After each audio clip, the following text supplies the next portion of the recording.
everyone. Welcome to another episode of Maps and Metaphors. This is your host Pranav, and today we have Dr. Archana on this episode, and we are going to talk a bit about Ayurveda. So let's get started. So, can you please introduce yourself? Hello, I'm Archana Munot. I'm from Pune, Maharashtra, basically practicing in the Europe, and I have done BMS, that is Bachelor's in Ayurveda, and Master's in Internal Medicine in Ayurveda. And after that, I used to run my own clinic in India, and I have continued the practice in Europe, like practicing Ayurveda consultant, also as a teacher, researcher, like that things. Thanks. Yeah. Yeah, thanks for being on this episode. So, let's get started. And as we are talking about Ayurveda, and I think you're an expert on this, I'm really curious to know how many of the items from the Ayurvedic principles were you able to check mark? Because I think this is right now we are recording this is in the evening and it's almost end of the day. So I'm just curious, like how many principles were you able to follow today? To be direct and truthful, today was a, you can say, cheat day of Ayurvedic routine because I could not follow anything. Since morning, it was a very busy and hectic day, like travel, this day, this place, that place, and too many things. Even about the diet timings and what food you get, everything is totally opposite. Not opposite, you can say, but the way you get is different. Like, you want a pure vegetarian, freshly cooked, and nice meal, but you won't get that in a random restaurant you just randomly visit and ask for. Also, like Ayurveda says, a typical daily routine like morning 6 o'clock, like actually not 6 o'clock, but they say Brahma Muhurta, which means 45 minutes before the sunrise you should wake up, and you should have good sleep of 8 hours at night. So I was traveling at the night, so there was like sleep disturbance. Then in the morning, there was too many things to do. So like after waking up, like normal like dinacharya daily routine includes uh, wake up, then brush your teeth, take a bath, then oil massage, regularly called abhyanga, daily abhyanga for the lifestyle, and many more things like normal freshly cooked breakfast without virdhahar, like opposite things. And all those things were skipped, so I can say today was the cheat day for me. Okay, that's very interesting because the way you explained it, it sounds very complex for let's say someone who's very new to Ayurveda, right? And and I think that's why we are having this episode, general conversation, just to make it easy for a lot of people to firstly understand what actually is Ayurveda. Maybe can you throw some light on it? Ayurveda is basically science of life. Science of life, it is a lifestyle. Not only science of life, but cutting edge science. Like people feel it is 5,000 year old ancient science, which is like, yeah, it is just written in granthas and like that. But it is the cutting edge science because if you see, lot of in like researches are going on, this that, and people come back to their roots after like going this that, like round way, and finally back to pavilion. So you should concentrate on the lifestyle and try to make better version of your lifestyle, because it is impossible to follow each and every rule of Ayurveda in today's age, as uh, everything is differently written according to that era, but we can follow the basic principles and be better version. Hey, thanks for mentioning that. I think it already clarifies a lot in terms of definition. But for example, if as a human I have to follow Ayurveda, can I just get started, or there are certain classifications? Let's say body type, for example, I was reading about it, um, or some other factors one has to consider, or maybe have to consult the Ayurvedic doctor or a proper consultant before actually going that route. Is there something like that? Basically, to start Ayurveda, anybody can start Ayurvedic lifestyle. Like in general routines, like early morning you wake up, you do little bit exercise, then abhyanga, like brush your teeth and all regular like regular things in your daily schedule. But to be specific for oneself, you can always consult an Ayurvedic expert and then follow the things. It will be more precise and better for yourself. Because if you ask an Ayurvedic practitioner or consultant, it will be like they can guide you specifically. Okay, uh, Ayurveda has three bioenergies, like three doshas explained: Vata, Pitta, and Kapha. This is the most basic principle of Ayurveda, like three bioenergies. Vata is considered as the wind, like normal and abnormal body movements are like controlled by vata, like normally blinking of eyes, moving my hand, like those things are considered as normal condition of vata. But vitiated or depleted vata dosha can lead to different kind of things. Obstructed vata is also another point to discuss.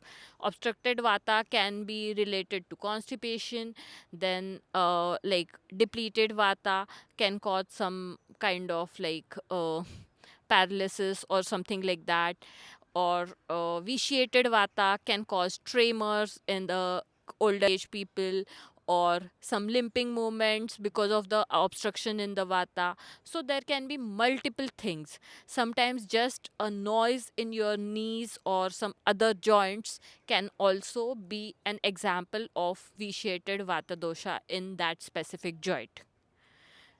So better to take a consultation, but of course whenever you are willing you can go. But today, if you are fascinated about Ayurveda, you want to know about Ayurveda, you can start living Ayurvedic lifestyle, just basic principles from today itself. Hey, that's interesting. If, for example, regarding doshas, are people always born with certain kind of doshas? Do they, if yes, like does it ever vary in their life forms, like as they grow old, or there could be nothing done about it? It's very foggy, for a lot of people who are new to it. A lot of us don't understand it. Maybe you can tell us a little bit about it. Yeah, basically you are born with specific combination of doshas which is formed at the time of, like, the time when you are born in your mother's womb. So 9 months before your birth, before your actual birth, you are born in your mother's womb. At that time your dosha specification is decided. But at the same time, it also matters, like, depend on mother's diet, lifestyle, food, everything, how the baby will grow. Will there be any abnormality, will there be like some characters like at the same time, after the birth of the baby, it is like how he grows, his circumstances, uh, the area he is in, the location, atmosphere, the food, diet, culture, the atmosphere in his own house, his or her, all those things make a lot of difference in the person's personality, in the person's making of. And at the end of the day, like when we consider a specific person, it is like sometimes doshas get vitiated, sometime it gets depleted, sometime it gets in another place, and some other deformities are there. But it totally depends on how you own self, and it depends. I also like forgot to mention in the last conversation about pitta and kapha characters. Basically, for a pitta person, uh, like not pitta person, pitta dosha, it is like pitta dosha is responsible for digestion, absorption, assimilation, hormonal balance in the body, and many more things. Basically, pitta is also responsible for the intelligence and like softness of that person, many other things. Kapha person is like the built up original frame of the body, and like you can say according to western medicine, like proteins are the building blocks of the body. But like if you see in ayurvedic point of view, it is more like kapha will be more subtle, stable, and more stronger, strengthier, like that person. So all those characters are in different quantity present in each and every person. So no specific person is considered as one single dosha person, but it is more of a combination of vata, pitta, pitta, kapha. But if I have to if I have to follow it, right? Uh, which all areas do I need to focus? Health could be like health could be a combination coming from various factors, the way we eat, the time we sleep or wake up, and there are many other things, so how should one get started, with the right principles, or like, so that one can be a better version of themselves. Like basically, Ayurveda is said as science of life. The three pillars of Ayurveda are considered as diet, lifestyle, and sleep. Like ahar, nidra, and actually they have mentioned specifically brahmacharya. But these things, if you start following, there is no specific criteria. Okay, if you follow this, this is called exact ayurvedic and this is not ayurvedic. It is more about how you grow yourself to be a better version. Like if you are normally waking up at 8 o'clock, 8:30, if you have a meeting at 9 o'clock, usually I have seen people like, yeah, I wake up half an hour before or 45 minutes before, and just like brush my teeth, grab a coffee, and sit for the office work. And then whenever I get time in between, I like do some cooking or some other things. This is not an like ideal Ayurvedic lifestyle. Or I have seen some people who are like, this was for the work from home people, but people who work on site also, they are more like, yeah, everything cannot be like fitted in my daily routine. So I cook everything at evening and I eat next day morning the same thing. Even in the US, I have seen some clients like, yeah, we cook for a week and refrigerate it in the refrigerator. We have very big refrigerators, like uh, you have a very good like big cupboard of you can say clothes. Instead of clothes, you have everything cooked for the week, like morning, afternoon, evening, what you are going to have. Even the chapatis, rice, everything is cooked for the week. That is not what exactly Ayurveda says. So it is more like wherever, whatever point you can start, you can start. It's your like ball is in your court. How you want to play with it. So yeah, that's really interesting, the way you explain it.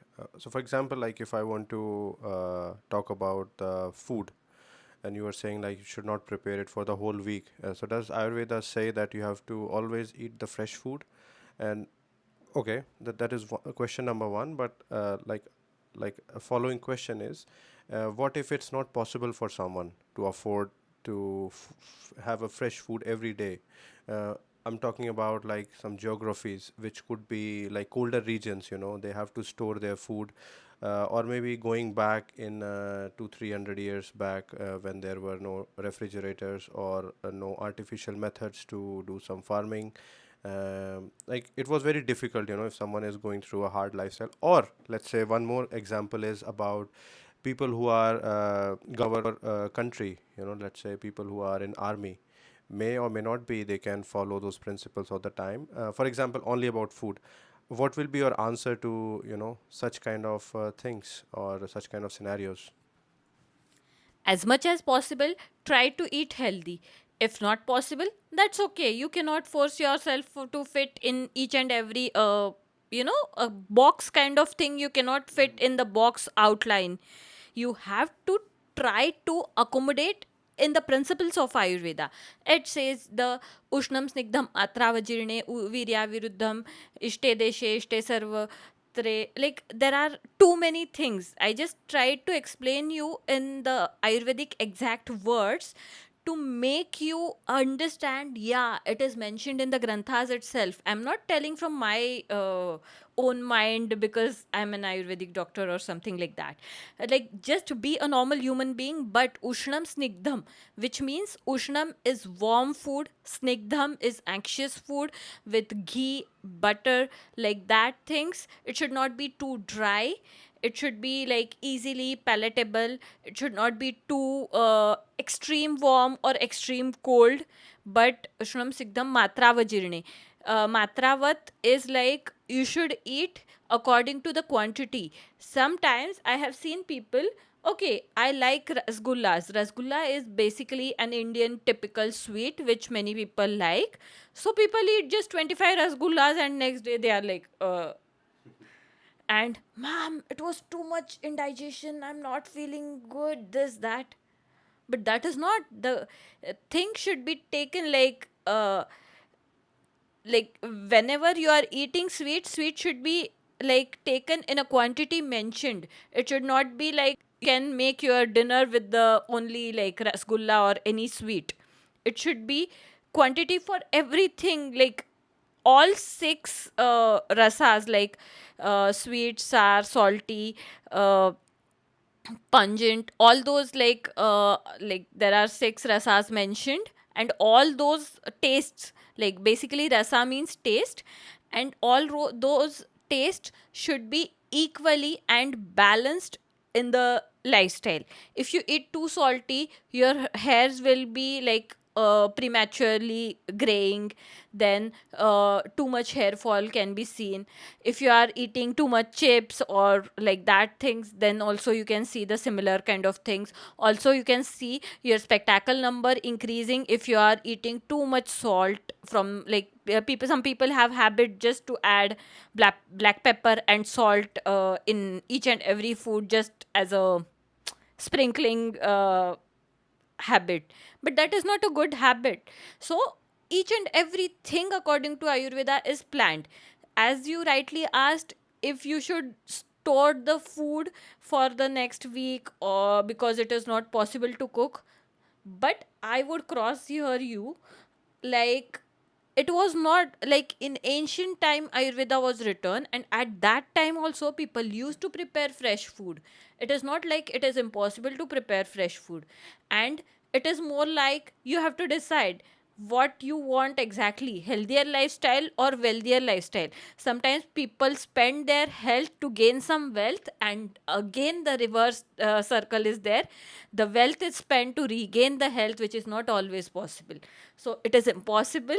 Like you cannot prepare fresh food. Can you like I can say, can you forget to eat? If not, then you should not forget to cook. Or I should not use the forget word, but I should say, can you say I don't have time so I won't eat for next 1 month? No. And for next 1 month, today only I will fill my stomach. No, it is impossible. It is a circle. Like you eat, the food is digested, like ingested, then digested, excreted, and the good part is absorbed, like, and it helps in preparation of our body. If you have seen some people who like do fast for 1 month, 1 year, 3 months, like that, and later on in the life they come with some or other things, some deficiencies, this, that, like that. I don't want to go too much into those things because there are too many sites for everything. Like fast we can talk hours for the fast. But considering directly storage of food, if you store the food, the nutritional value decreases. It doesn't give you as much as the healthier thing it has. The other thing is, if you are staying in a place like Dubai where the region is too warm and you cannot get everything fresh, like fresh watermelon or those things, at that time, of course, I agree, at that time you have to store, or you will store. But in that region, the food grown is the best to eat. The area you live, you should eat local, like whatever. Like if you are living in Europe, try to have some European food, but that doesn't mean just pizza and pasta, but fresh European vegetables, fruits, those are more strength generating and good for your health. So try to be, one thing, local, second thing, fresh, and third thing, don't think I cannot afford the time to cook or to give, because it is your life. You have to decide what quality, quantity, and things you will give for yourself. That's really brilliantly explained by you. Certainly, we don't forget to eat. So why can't we forget? Why can't we try to eat healthy and not to forget eating healthy? Yeah, cook it basically and having it warm.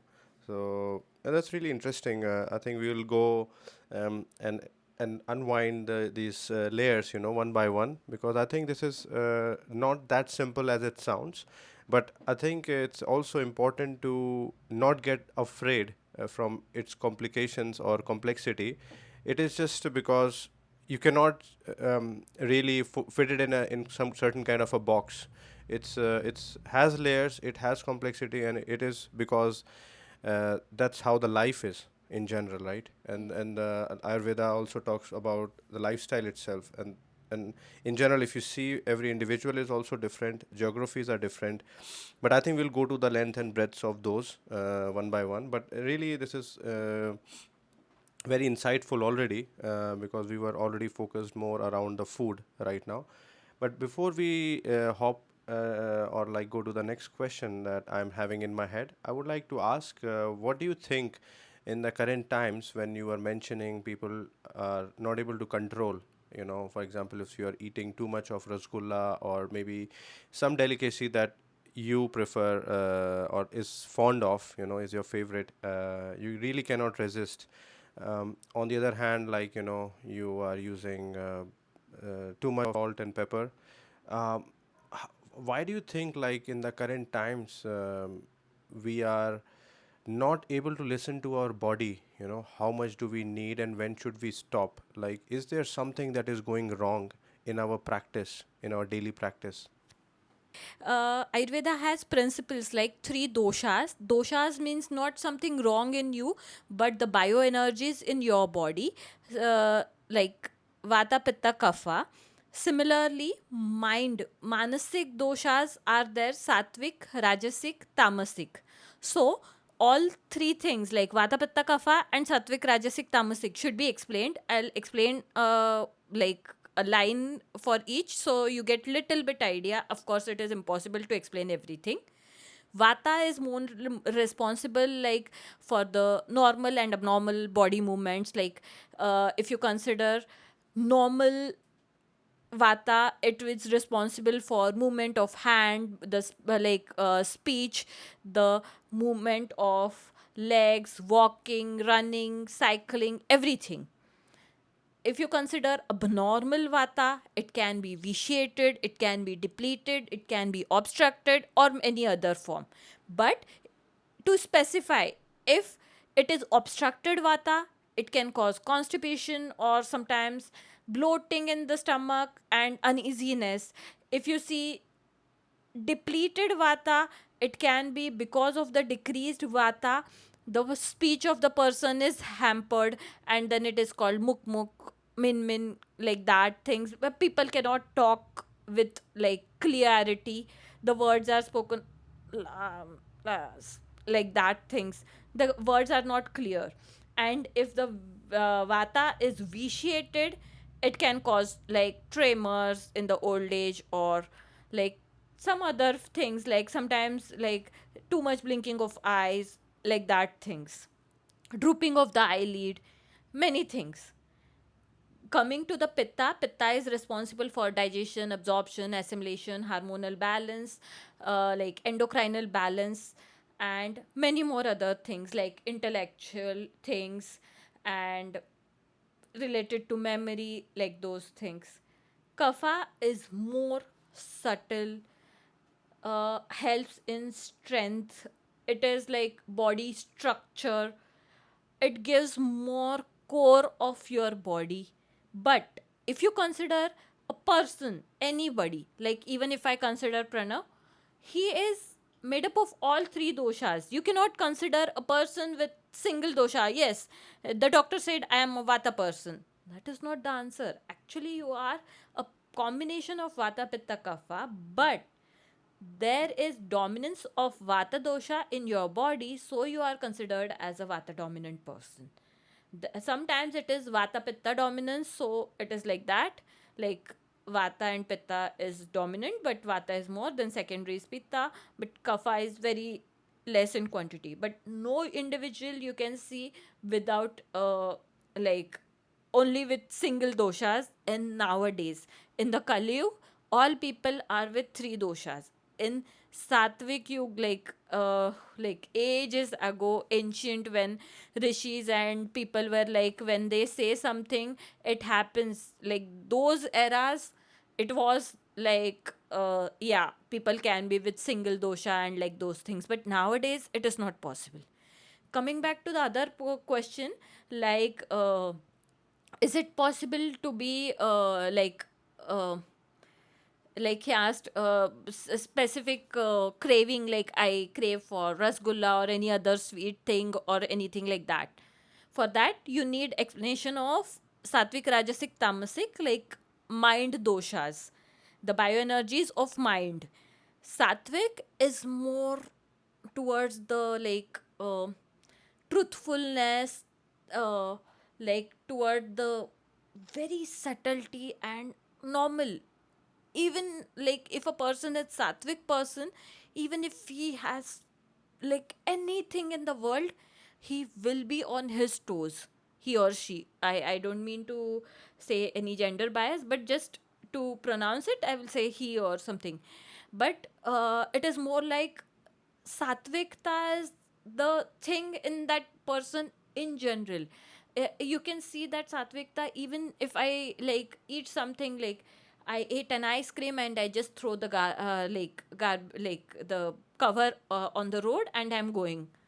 But a sattvic person will keep it and put it in the dustbin. If a sattvic person is going on the road, and if he by mistakenly or by knowingly, unknowingly, whatever it is, if he crosses somebody, he will like politely like apologize for the thing happened or anything. That is the inborn nature of that person. Coming to the rajasic thing, rajas is like king like nature. I am the person, like that nature. And that like because of me this is happening, like that thing. Okay, I came here because of that, this podcast is happening, but that is not true. Like it is more about like he can do the podcast on any other topic.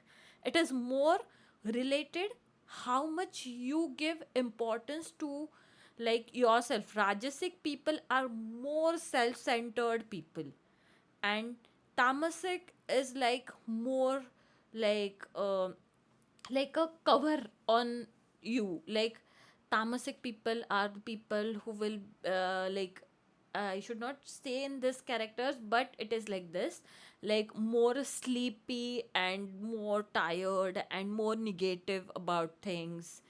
That is a cover of like a thing on you when you are doing anything. Even if I'm studying, I'll say, oh, maybe I do it tomorrow because I'm tired. But the sattvic character says, Let's do it now, because tomorrow we never know what will be their situation. So these were just the examples, but that doesn't mean this is equal to this. Satvikta means is equal to like collecting the garbage or something, because these are just the examples, just to give you a rough 0.0001% idea of that thing, because it is a very vast subject. I cannot explain everything at like short conversation or short podcast, but maybe we will cover little bit possible things. The topic about food cravings is still remaining. It is more about, if you are a person with sattvic characters, you try to build up your sattvic gunas, then the cravings be minimized and you will be more of a stable person. But the tamasic character itself is like, oh, I like to eat rasgullas, so I will just have them. No matter what, I will have too many rasgullas and then I will sleep, just because of that heaviness and tamasic increased thing. So it is more about balancing your body. I don't say any food is bad, but if it is in a proper quantity, everything is good. It should be at a proper place. Like sometimes some people say ice cream is not good.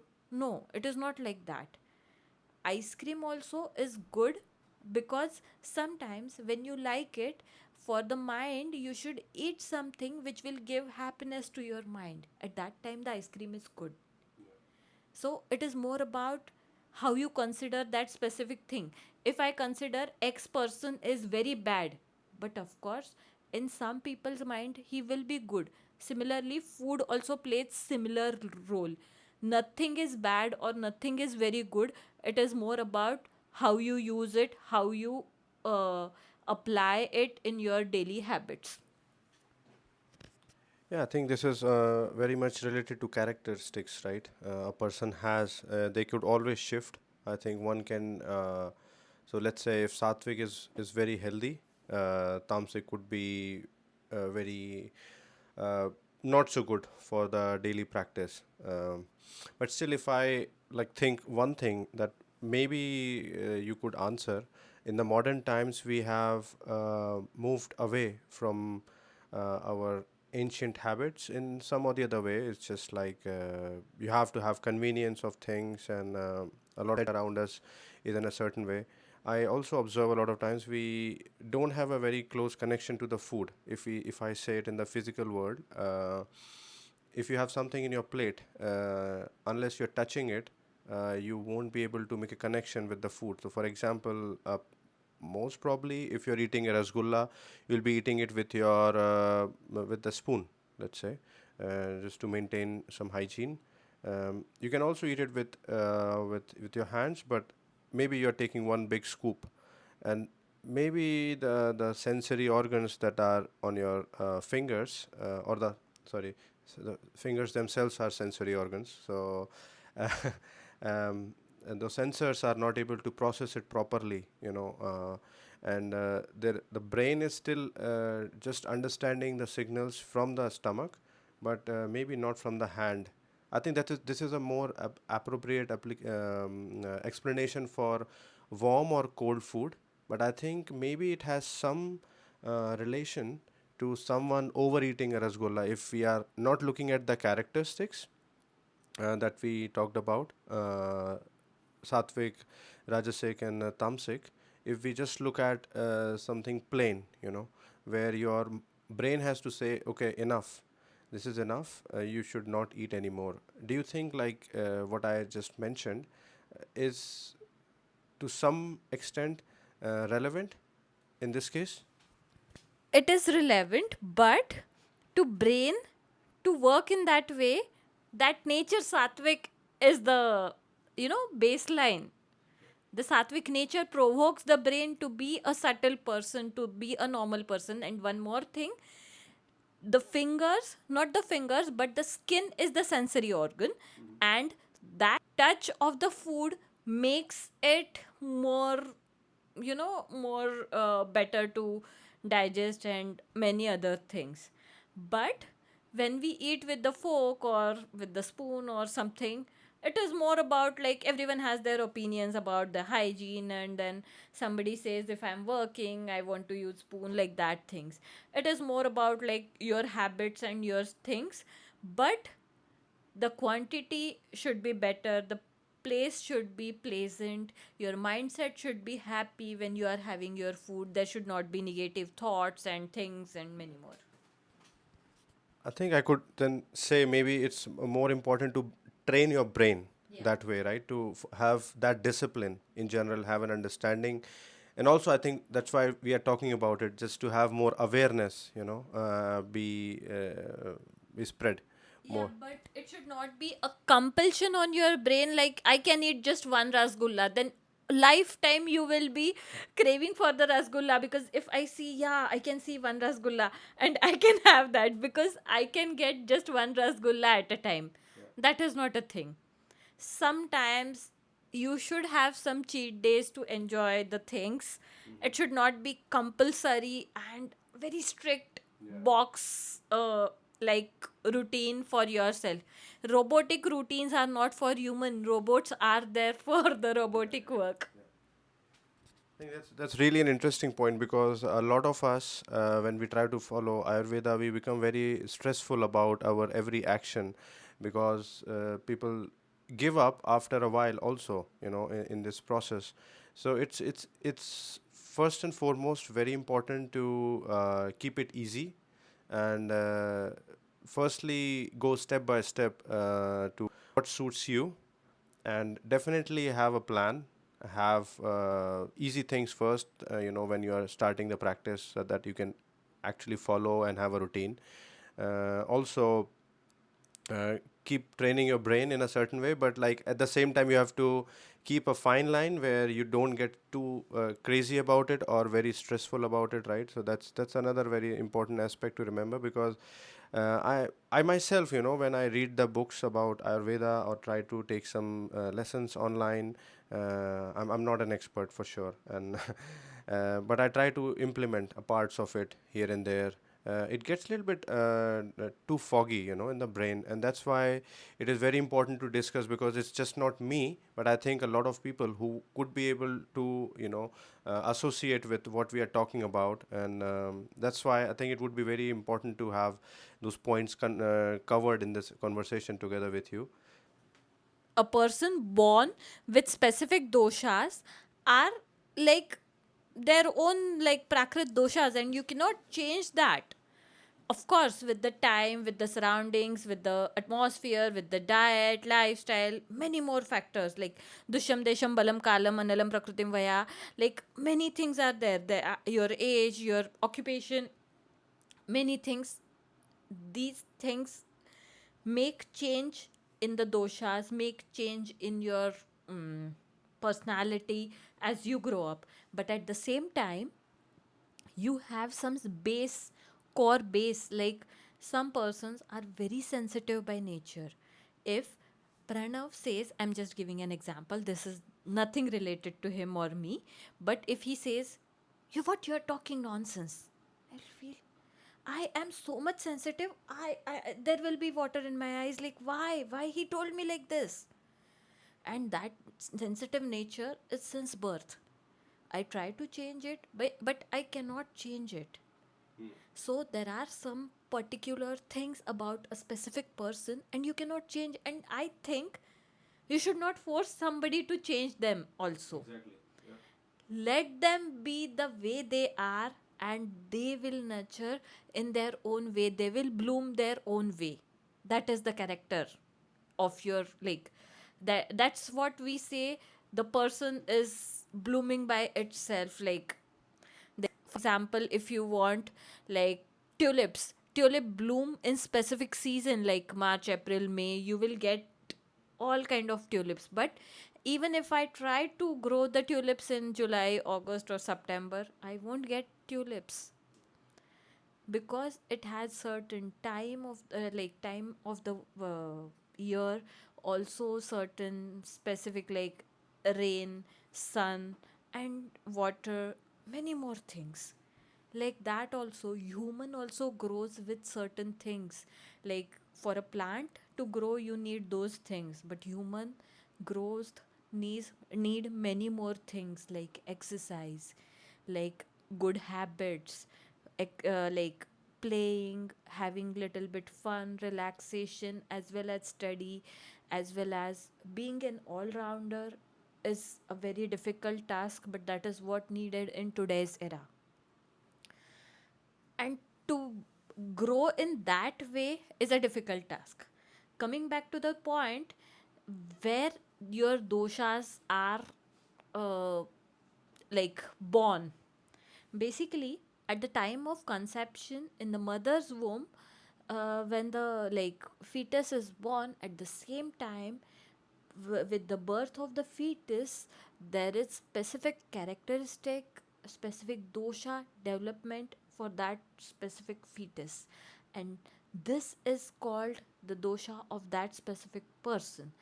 This of course will little bit changes according to the way you grow up. Like if the mother is like eating too much cold things, the baby had some characteristics like often the baby is not well with the cold and cough and those things. His or her lungs are not very good, because if you consider the formation of lungs itself says Kafameda, like Shonitafena Prabha Fufusaha.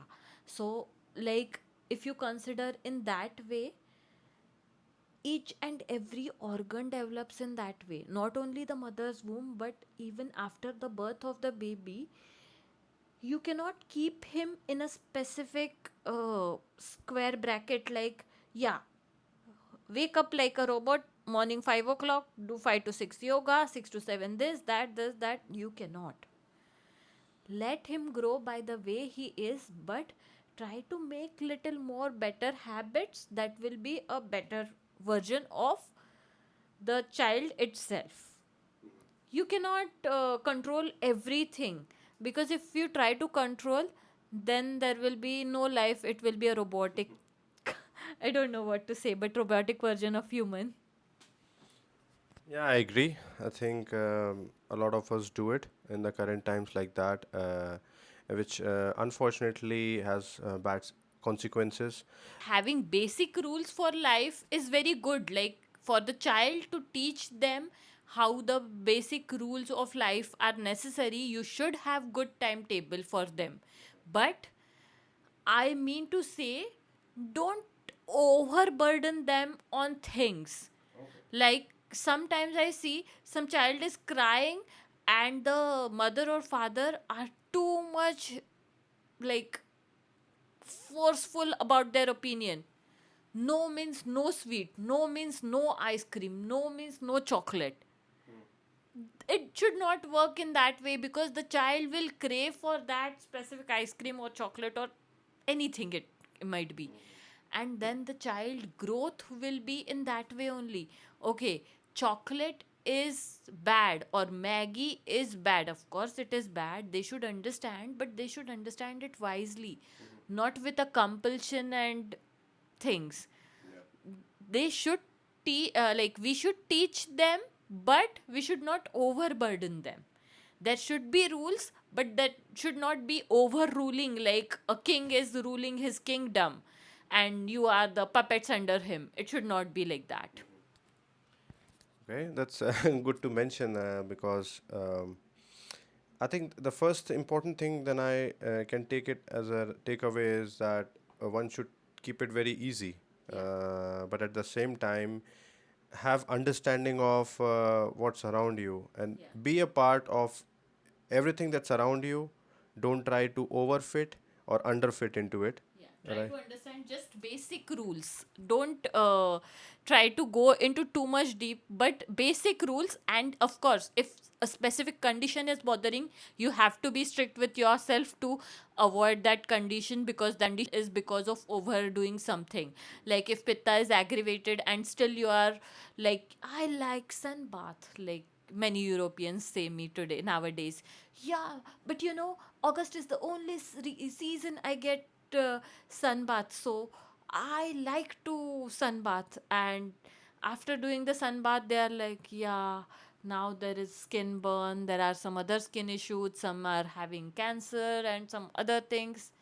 So there should be a like line drawn. Yeah, that line is like specific for individual specific. You cannot specify for like, yeah, this is normal for X person and this is normal for Y. It is individual specific. Okay, okay, that's interesting. I mean, another thing that comes to my head is when we talk about Ayurveda, and definitely we are always saying that this is more like a lifestyle. We were just talking about food, right? But what are other elements, just to keep it also digestible for someone who is new? For example, how many categories? I really don't, because this cannot be boxed, I think, right? Because it could be infinite. I definitely should mention that. That if you say, okay, you have to follow Ayurveda, I have like 10 things and it's all good. Now I'm following Ayurvedic life. But I think that's not the right way. Just it's goes up to infinity. Uh, and but if you have to mention that every day in day out, that things are possible that we can take a note of. For example, the way we sleep, or whatever is associated to us around. Maybe would you like to mention few? Basically, I would say go with the simple and easiest thing. Don't try to make complicated and don't try to make it too deeper. Like, just to start with, compulsory 8 hours of sound sleep is necessary. So try to get like the proverbs we know, like many people say, early to bed, early to rise, and this that, like that. Try to sleep as early as possible, like 10 o'clock, 10:30, 9:30, like around that. And try to wake up early morning, like 5 o'clock, 6 o'clock, 6:30, like that. Nothing is very bad or very good, but these can be adjusted according to an individual specific thing. After waking up, like in general, daily regime should include some part of exercise, some part of recreation, some part of daily routine. Like as a work, you should have some designated time for your work. Also, some time for cooking your own food, and some time to have your food, some time to have your relationship grow up. That doesn't mean husband wife relationship only I'm talking, but any kind of relationship. Even if you have a child of 1 year or 2 years, or you have a child of 30 years old, you should have good relationship with any relation, like mother daughter, mother father, like husband wife, brother sister, any relationship. But these relationships also make very much importance in your life, because the like the word is ya hृदय से त्या हृदय घातले, which means, this was in Marathi language, which means like from this heart to that heart, direct connection. When I am talking to the audience, I just want to connect with you direct from heart to heart. This doesn't make any other sense to make it a complicated thing, but just to simplify, if there is some burden on my heart, like I'm facing some problem in my life, I can just share it with whoever I feel the most close, comfortable, or cozy, or like that. Like it might be my mother, my brother, my father, my sister, or my husband, or anybody. Those people will make you more comfortable, more rich with thoughts, and rich with the heart. So there should be a specific lifestyle. So this was the end of part one for this episode. For part two, please click the link on the side if you're on YouTube, or please check out the list if you're on any other platform such as Spotify or Google Podcast.